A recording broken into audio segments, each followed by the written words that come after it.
হে বন্ধুরা, good morning, শুভ সকাল। তোমরা সবাই কেমন আছো? আশা করছি সবাই অনেক অনেক অনেক ভালো আছো।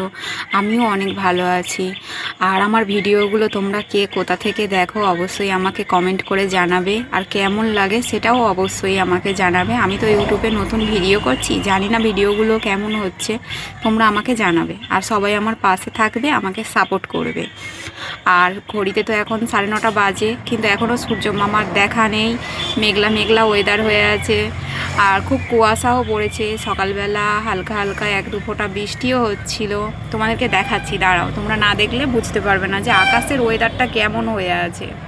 দেখো বন্ধুরা, আকাশের ওয়েদারটা কেমন হয়ে আছে, দেখো মেঘলা মেঘলা হয়ে আছে, এখনো পর্যন্ত রোদের দেখা নেই। আর এই আম গাছটা দেখো কি সুন্দর বকুল এসছে, দেখো বাচ্চা আম গাছ, বেশি দিন এই আম গাছটার বয়স নয়, 3 থেকে 4 বছর মনে হয় হবে। দেখো কি সুন্দর আম গাছটাই পুরো ভর্তি হয়ে বকুল এসছে। কাদের কাদের আম গাছে এমন বকুল এসছে বন্ধুরা অবশ্যই আমাকে কমেন্ট করে জানাবেন। দেখলে তো আকাশের ওয়েদারটা কেমন দেখালাম। আর সবাই আমার পাশে থাকবে, আমাকে একটু সাপোর্ট করবে আর অনেক অনেক ভালোবাসা দেবে। তো আজকের ভিডিওটা এখানেই শেষ করছি। টাটা।